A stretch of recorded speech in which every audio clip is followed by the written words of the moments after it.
As for the current moment, we have a wonderful show for you today because that's what we do here on the show. And it is Mental Health Awareness Month, as we have been talking about. And a dear friend of ours, Dr. Yit Kalam, is here. And we are going to talk about a special screening of a movie that you have to see. It is going to make an impact on you. And we really want you to check this out. We'll tell you how. Also, details coming up to the 21st annual Red Ball, which happens in very short order. Nick Delgado is on site, and we will take you there, find out everything that's going to happen, the food, the entertainment, and how you can contribute to our friends at the American Red Cross Guam chapter.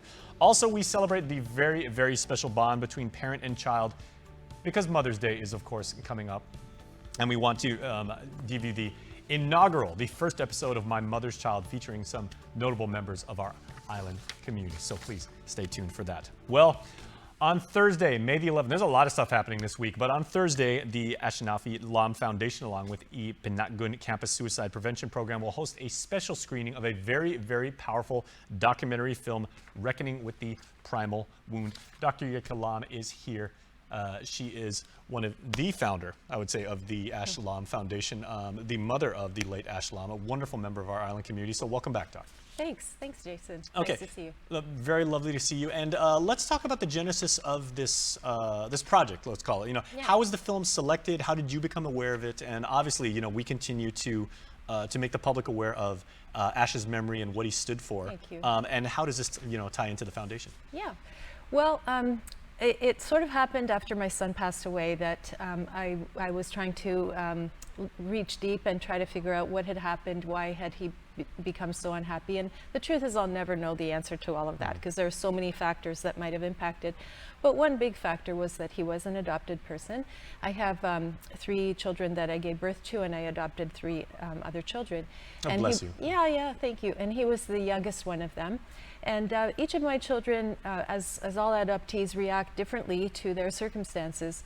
And I felt it was very important for other adoptive parents and foster parents, and generally the public, to understand better what adopted people go through, because we have a narrative that adoption is sort of like a win-win for everybody, like you lose your old family but you get a better one, and it's love can overcome everything, and sort of the past can be wiped out and you can go forward into your new life with your new family. That's the Hollywood story version of it. This is a story, and it's one that we like to believe because we all like happy endings, right? Mm-hmm. We like to believe that these children can be rescued and everything's going to be okay. However. However, it's not quite so simple at all, as we know. And so many adoptees have had a very traumatic childhood, early childhood, even prenatal childhood, before birth. And we know that the more risk factors you have in your early childhood, the more chance you have of having many problems in your life, whether it be mental illness, whether it be school problems, health problems, substance abuse, all of these things come along because of this very sensitive time in your life when you're supposed to be bonded with your birth mother and your birth family. And so we know that kids who don't have that bond suffer, and they continue to suffer. And so then in their adopted lives, everybody's sort of hoping that everything's good, and they also mask, and they also want to show that they're successful in their new life with their new family. And it's just very difficult because there's a lot of other things happening inside. So I wanted other people to understand better about that. And so there's this film that was made based on the book. The book's called The Primal Wound. There you go. And and it came out in like the 90s, early 1993. And this is the first time that something was written from the adoptee's perspective, because the adoptee, the child, is passive in all of this. They have no say in anything that's happening. They're moved from here to here or there to there, foster children too, right? And so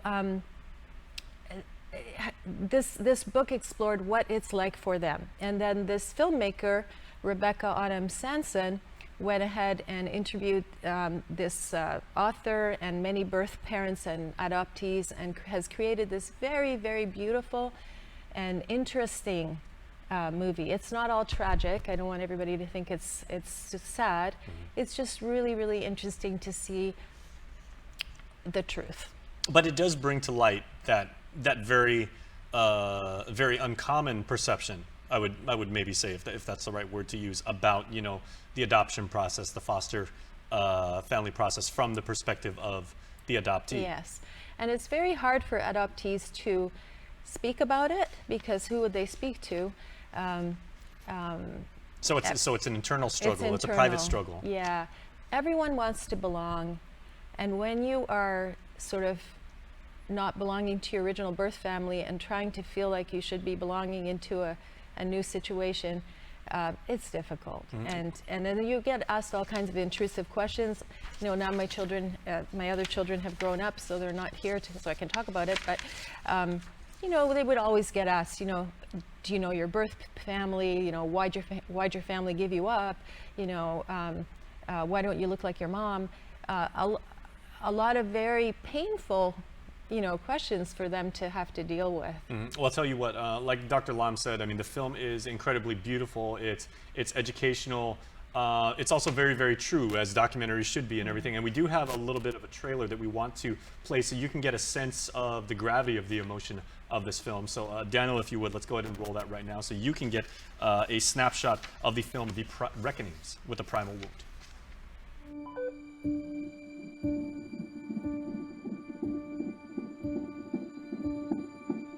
You know, the word primal means from the very beginning.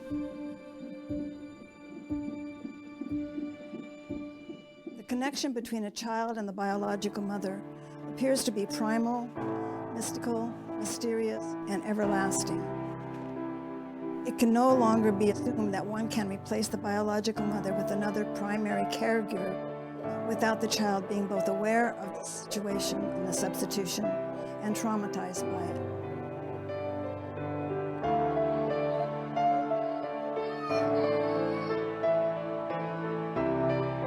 And you know, our society has not been very good about allowing anybody to think about it.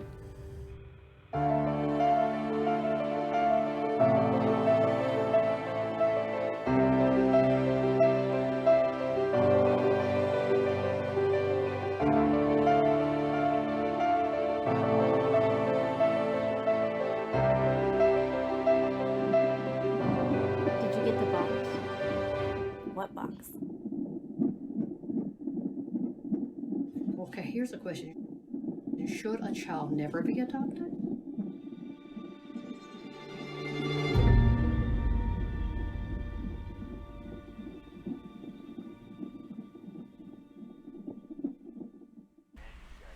All right, so Doc, obviously that film, very evocative of bringing forth conversation, which is what you want a documentary to do. Now, and may I ask, you know, as someone with, unfortunately, you know, firsthand experience in, you know, in this topic, what was your reaction and what was your first, you know, response when you watched this movie? Were you even aware of the? No, that's the thing. You know, I felt like I knew a lot about adoption because I'd gone through, you know, 3 of them.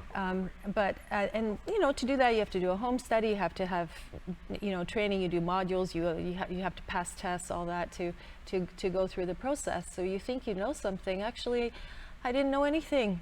I have to say, there was so much I didn't know, and so watching this helped me understand how my son may have been feeling. It helps me understand my 2 living adopted children, how they may feel, and some of the things that I shouldn't do or shouldn't say, how very sensitive they would be to things like abandonment or rejection, let's say by friends or, you know, in life, you know, when there's the, you know, nobody likes rejection, but an adoptee is going to be extremely sensitive to that. And there's value in knowledge. I mean, there is strength in knowledge. There is, and I just feel that we have, you know, in Guam we have thousands of people who are either adopted or have been fostered or grew up with different family members, and so you know, there's a sense of loss that we don't often acknowledge in children and adults who have been adopted, and it affects their physical and mental health.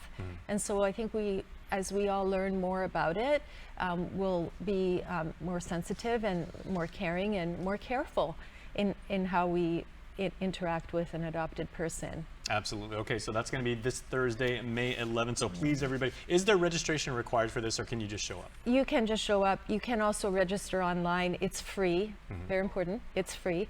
The event will also be available online for free for the next week. If you miss it on Thursday, you can, there's a link and you'll be able to watch it for free. Yeah, it's going to be on home. Vimeo, everybody. So if for whatever reason you can't make, I mean, we really wholeheartedly encourage you to show up, but I'm going to put the link in the notes of our YouTube video. Yeah, So the if anybody difference wants is to watch it. on Thursday night at University of Guam, we're going to have the filmmaker live with us on Zoom to answer questions.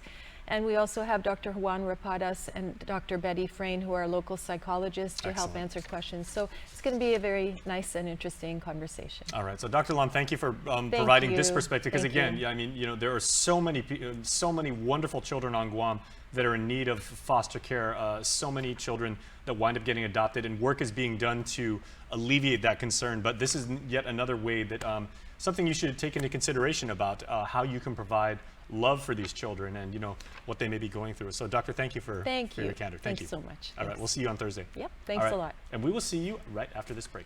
This is The Hotspot.